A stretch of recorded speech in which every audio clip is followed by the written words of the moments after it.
I think the number one shortage in the industry today is lack of mentors. Growing up in the industry and watching hairdressers grow up and success happen all around me and being lucky enough to observe it, it was so often when you said, how'd you get here? Like, how'd you get to this $1 million salon?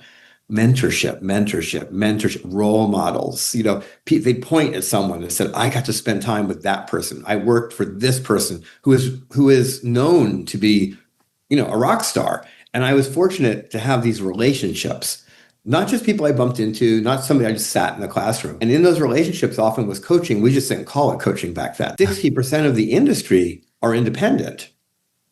And kind of by definition, for most, when you move out of a salon with a lot of people in it, whatever business model that is, most of being employment-based, and they're not all perfect, but I'm not here to say, the good and bad of, what's the perfect business model.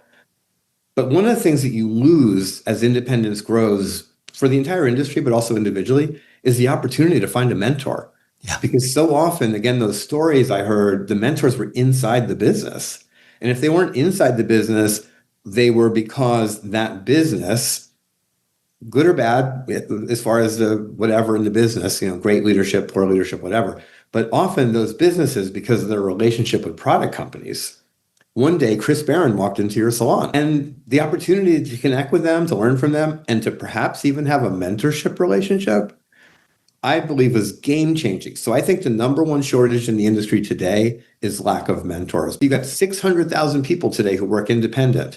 And the opportunity, I would argue, to find a mentor is exponentially smaller than ever in my 40 years in the industry.